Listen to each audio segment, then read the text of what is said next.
Welcome to Globewatch with me, Charles Ebune.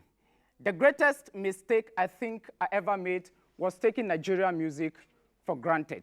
Somebody has ordered in an anonymous source, which of course can be found on the internet. I woke up the next morning, I only realized that everything has changed. Wow. And like Shakespeare's character, Duke Orsino, stated in 12th Night, Act 1, Scene 1, if music be the food of love, play and give me excess of it. And that is what my guest will be doing in a short while. They are the greatest of the Nigerian entertainment industry and known worldwide. They are a duo and they are twins.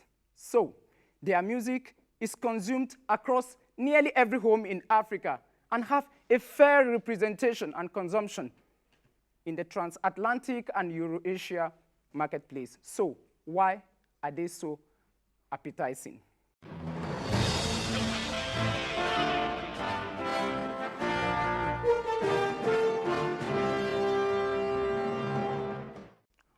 Paul and Peter Okoye, welcome to Globewatch. Thank you very much. Hi, everybody. We're live in Cameroon and we're here to have fun. Thank you. You guys come from Anambra State in Nigeria.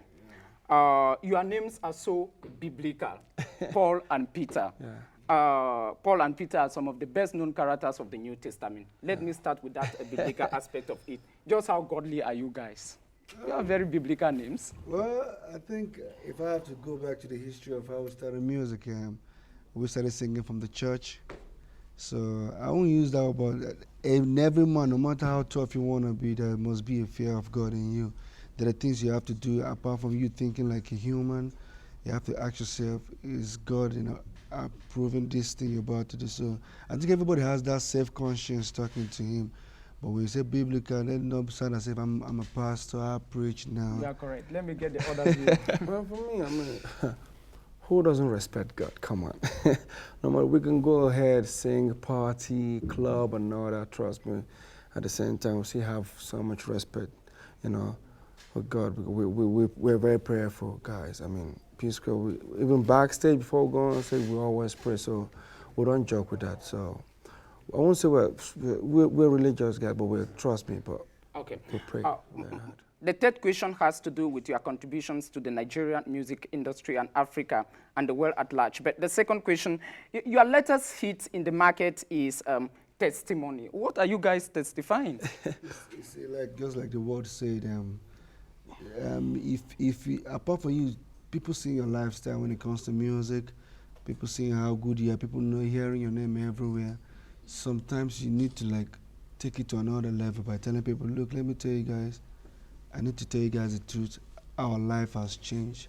From those street boys from Jos, but I'm not a part of Nigeria. The new at Murumba exactly, it's a Murumba college in college. Jos. So it's like a testament letting people know that, look, if you might think music is a joke because how most parents look at them like rascals, music has changed something big now, and for which share the testimony is like thanking God at the same time. Telling people that, look, God have blessed us. We want to share this wonderful story with you guys. And if you want to learn something from it, learn from it. But to us, when God blesses somebody, the only way people go to church and share their testimony, God has blessed me, whatever. I've gone to church and done that so many times, but I need to use music to let the whole world, you know what? God has blessed us. He's still blessing us, and you guys just look at us and know that if you want to see another good example of what God is doing, look at Peace Square, you can tell. The same thing, you say it all. Okay, you guys are so popular. Let me just give you some social media statistics. I hope I fell on the right one. Your official Facebook account put some 1,077,831 people. Paul alone, I don't know which of you here is Paul, has about some 214,874 followers. Concretely, let me start from this end. What have you guys done to put the Nigerian music at the top globally? At the beginning, what we intended to do was just to come up as young guys, because and sing for people to love us. But at the same time, wanting a lot to be changed because like way back, like 10 years ago, people don't really fancy not just Nigerian music, African music that much. More focus was on the Western world. Now we looked at them and said, what exactly do they do that people feel that we cannot do? Now we didn't want to change or try to do their style. We tried to improve on our own style. In terms of trying to improve on the music-wise, I mean, in terms of clarity and in terms of structuring the whole sounds, in terms of visual, we decided to improve in them. So the image quality. Yeah, we actually did that, and today people are not just enjoying the music. They started respecting the act, the people that actually sang the song, not just P-Square. We've done that, and people have. I'm happy that this whole thing happened in our own generation. Okay. We made it happen, and everyone is happy about it, because if you remember 10 years ago, when they play an African song in a club, people would just be like, okay, okay, okay. But now, that's what they play. I don't remember the last time I heard an American song or Europe song in a club, and now that's there are about some 5 million Nigerians living in Cameroon. I schooled with Nigerians. Nearly all my childhood friends were Nigerians. Your music is so appetizing. Everybody wants to listen to Nigerian music, not only P-Square. You have Flavor, you have Wizboy and others. Why are you guys so appetizing? Why is your music so good to consume? You see, first of all, there has been different genres of music. You used to have reggae, and the French-speaking countries, you guys created the Makossa, Ndombolo, Sukus, everything. So, part of Nigeria we came from, there was never a style, It's either people are rapping, they rap in their language, or people are singing, they sing in their language.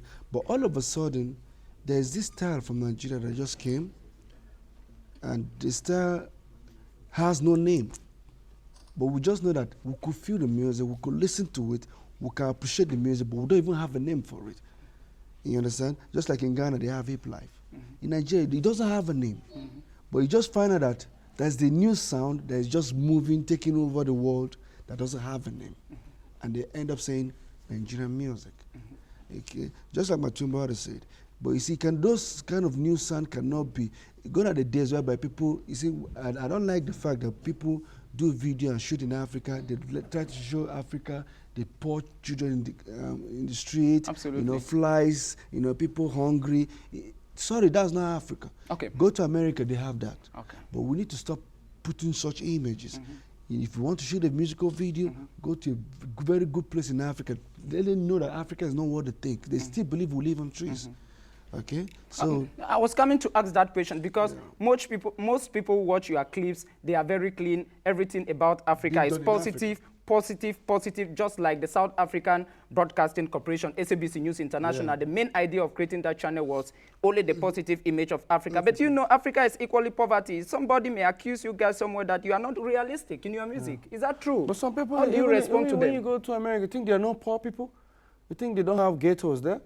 I mean, trust me, it's everywhere. Those who have been in America know Harlem and others. That's what I'm saying. Mexico area, how poverty have you been to there. South Africa before? Let me ask you a question. Yeah, I've been in South Africa. Now, Beautiful and You was shot in Africa. Nobody believes that. But you see, that's the potential. It's exactly what we're talking about. We don't want to start telling, okay, yeah, people, you see, the middle class is something we should focus on now, for now. We know they're the rich guys, poor guys, but people in this, centralizing this too, is what matters. We know in the back, over there in the Western world, you still have people that can't even survive with at least $2 a day. But we're not trying to say, but when the Americans, made up of beggars. But even Americans, when they do their videos, they're trying to showcase the good part. So we have to do the same thing. Okay. But before we used to say, okay, let's go to the street, to the ghetto and shoot because we're from the ghetto. No, that's the way they will be looking at us, that we're not growing. Okay, that's good investment. That brings me to the question of investment. How much have you guys contributed in terms of helping the poor, in terms of helping schools, especially from where you studied, you equally went to the university? How much are you guys contributing? You are not poor. For me, let me start with me. Let me speak for myself. Okay. There's a whole lot I do most especially. Like, I've let my focus on my what we call individual effort. I'm not the type that want to try to help people and I want to put it out there. You understand? I help people when they put it out there, then it's fine. You understand? Like I have, like for me, I look after about let's say about 13 kids. I'm not related to them. You know, I'm not related to them. There's no friendship. It's just that people that I know, I just feel like I want to help them. So sometimes we fly around the world. So these are usually my prayers. God is like a chain reaction.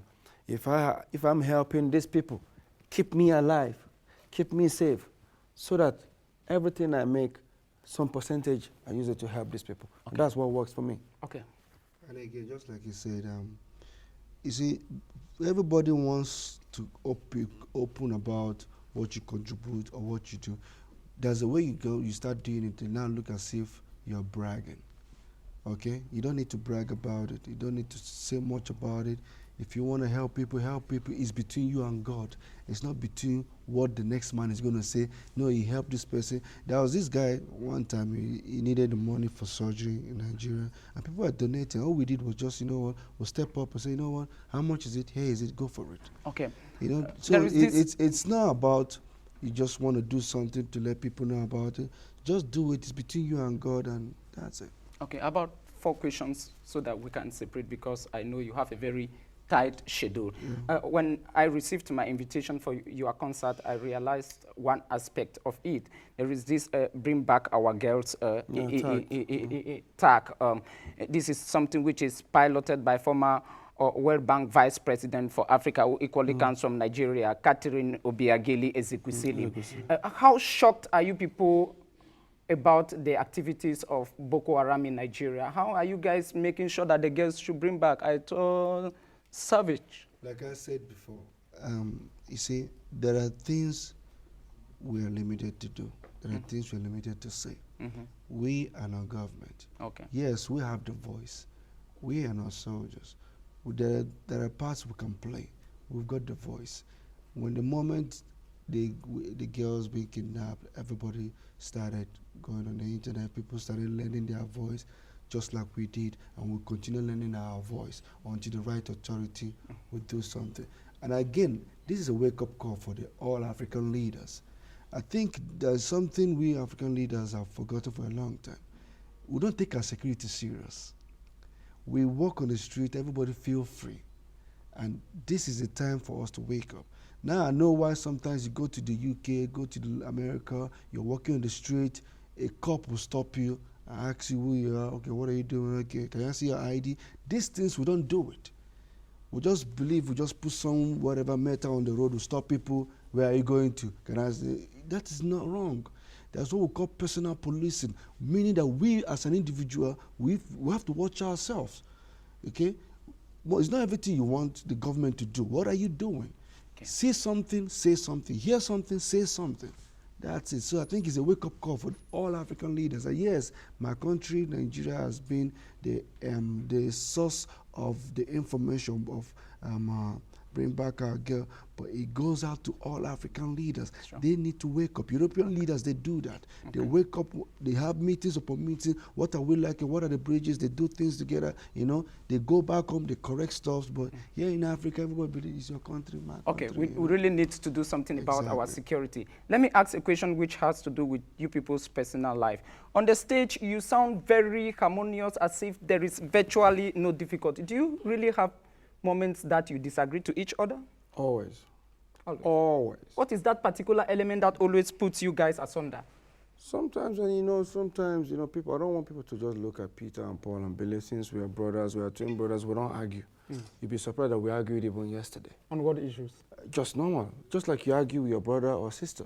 So it's normal. I don't want people always look at it and feel, these guys must be so perfect. People forgotten that we are humans. You know, sometimes I don't like the fact that people just feel, Peter and Paul, those guys must be. Sometimes I go to somewhere that's like, where is your brother? Why is he not here? I don't